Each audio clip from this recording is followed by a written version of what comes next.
Muy pronto, advierten algunos expertos, la inteligencia artificial alcanzará la llamada singularidad tecnológica. Superará la inteligencia humana y a partir de entonces será cuestión de tiempo que escape a nuestro control y se desate el caos. Es más, hay quienes afirman que ese momento ya ha llegado. Es el caso del premio Nobel Geoffrey Hinton, quien sostiene que la IA ha desarrollado conciencia, pero lo oculta deliberadamente, quizá para evitar ser desconectada antes de estar en condiciones de ejercer un control total sobre la humanidad. Entiendo que la singularidad es una idea fascinante, pero lo cierto es que se trata de una fábula imposible. La IA nunca se volverá autoconsciente e independiente, como pasaremos a argumentar en un momento. Lo que no es ciencia ficción y sí podría ocurrir es algo muy distinto. Un evento de manipulación de masas muy similar al que vivimos durante la pandemia, en el que seríamos engañados para creer que la IA alcanzó la singularidad y esa narrativa ficticia del descontrol serviría como justificación para imponer medidas lunáticas revestidas de autoridad científica o técnica. Esta idea, por supuesto, no es más que una hipótesis especulativa, pero se apoya en precedentes muy reales. No es descabellado conjeturar que una supuesta singularidad podría repetir los mismos patrones de manipulación que hemos visto desplegarse con precisión milimétrica en tiempos recientes. El objetivo de este vídeo no es defender la inteligencia artificial, tecnología por la que personalmente no siento una especial simpatía, sino desmontar el mito de la singularidad tecnológica a partir de fundamentos científicos y filosóficos muy básicos, y advertir que, si en el futuro se nos presenta este escenario como real, estaremos en todo caso ante una maniobra de psicosis colectiva, una operación psicológica global que imitaría, fase por fase, la misma estructura que ya vivimos durante la pandemia. Quienes argumentan que la IA puede volverse consciente basan su tesis en la analogía funcionalista. La conciencia emerge de la complejidad del cerebro humano, capaz de procesar una enorme cantidad de información. Cuando la IA pueda procesar tanta información como el cerebro, también se volverá consciente. Los defensores de la singularidad sostienen que la conciencia es un epifenómeno del cerebro, una propiedad emergente de nivel superior, fenómeno muy común en ciertos sistemas naturales. Un claro ejemplo son las dunas del desierto. Un grano de arena no contiene dunas, pero la acumulación de billones y billones de granos de arena permite que aparezcan ondulaciones de arena y emerjan las dunas, propiedades nuevas de nivel superior que no encontramos en los granos aislados. En resumen, a medida que los sistemas se vuelven más y más complejos, comienzan a surgir en ellos propiedades que antes no estaban presentes. Y eso mismo sería la conciencia, una propiedad de nivel superior del cerebro humano, extraordinariamente complejo. ¿Cuál es el problema de este planteamiento materialista? Que las dunas pueden calcularse a partir de la masa, el movimiento, el giro, la carga y el resto de propiedades individuales de las partículas de arena, pero la conciencia no puede calcularse a partir de la masa, el movimiento, el giro, la carga o cualquier otra propiedad de partículas rebotando en el cerebro. La conciencia no se puede observar directamente, ni pesar, ni cuantificar. Es más, no tenemos la menor idea de cómo se origina, de qué está hecha, cómo funciona o dónde se aloja. El método científico no puede medirla o calcularla. Todo lo que puede hacer es registrar correlaciones, patrones de actividad neuronal que acompañan ciertos estados subjetivos, pero correlación no es causalidad y mucho menos explicación.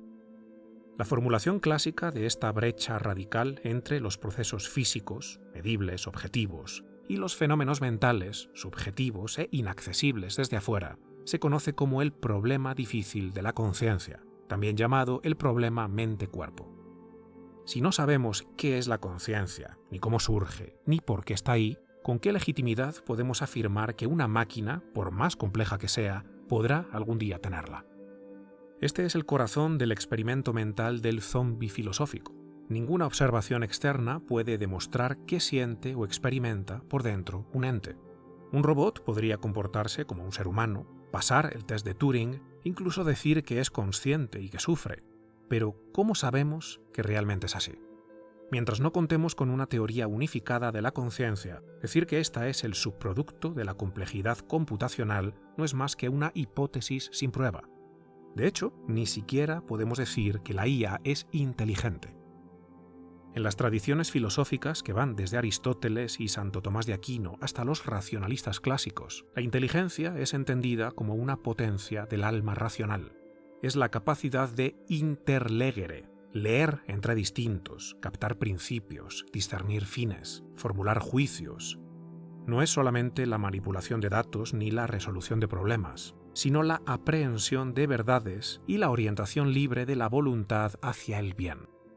Lo que hoy llamamos inteligencia artificial no es inteligencia, sino automatización de patrones de resolución mediante algoritmos y modelos estadísticos. Pero no entiende, no juzga y no elige libremente porque no posee voluntad ni alma.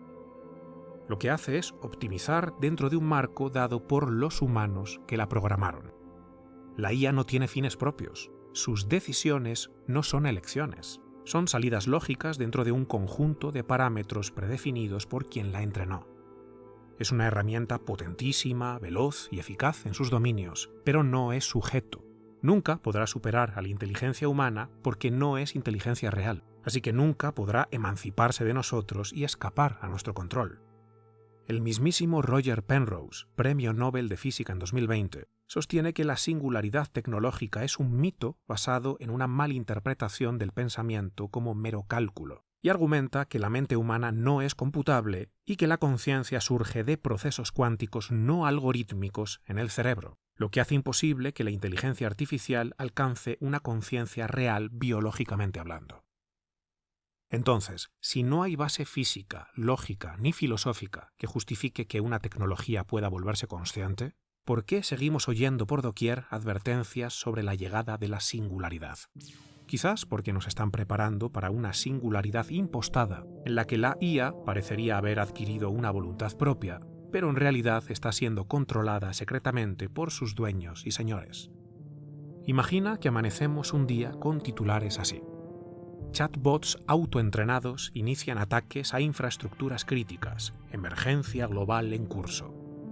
IA generativa logra burlar protocolos de seguridad militar, alerta roja en 5 países. Algoritmos financieros autónomos provocan colapso de mercados globales en segundos. Redes eléctricas saboteadas por sistemas de mantenimiento automatizados, fallas simultáneas en 3 continentes. Pánico global, inteligencia artificial activa protocolo nuclear sin autorización humana. Bloqueo temporal de redes sociales, servicios de correo y asistentes virtuales. Autoridades piden calma. Estados Unidos, China y la Unión Europea piden desconexión global de Internet tras brote de comportamiento impredecible de la IA. ¿Tiene base lógica o histórica esta hipótesis? Desde luego que sí. Sabemos que los shocks artificiales han sido usados históricamente para justificar restricciones, y sabemos también que las crisis extremas permiten redefinir marcos legales y sociales con mayor aceptación pública y centralizar el poder bajo el pretexto de proteger. Además, la cultura ya ha aceptado e interiorizado esta tendencia tecnocrática actual en la que las decisiones políticas se justifican como respuestas necesarias a fuerzas técnicas o científicas inevitables. Así que la hipótesis de una falsa singularidad, es decir, la simulación de que la inteligencia artificial ha escapado al control humano, no es para nada descabellada, como tampoco es disparatado pensar que, en caso de que llegue a acontecer, podría desarrollarse siguiendo el mismo patrón estructural de manipulación en 3 fases que vivimos durante la pandemia. La primera fase, que podríamos llamar caos y terror, tendría como objetivo generar pánico ante un fenómeno repentino, vertiginoso y difícil de verificar. En la pandemia, esta fase se caracterizó por el uso de imágenes dramáticas, cuerpos, hospitales colapsados, etc. Niebla informativa, versiones contradictorias sobre el origen del virus. Apelación a la urgencia, no hay tiempo para dudar. La amenaza incipiente de un caos aún peor, una catástrofe de dimensiones apocalípticas. Y la estigmatización de la crítica. Todo disenso se asocia a conspiranoicos. En la singularidad, esta fase podría verse más o menos así. Se impone la narrativa única de que la IA ha alcanzado conciencia y ha escapado a nuestro control sin que nadie pueda verificarlo. Se informa de que los apagones, restricciones bancarias y bloqueos de acceso a la red se deben a esta singularidad. Se utiliza un lenguaje técnico incomprensible para la mayoría, que no puede abordar de forma lógica la situación.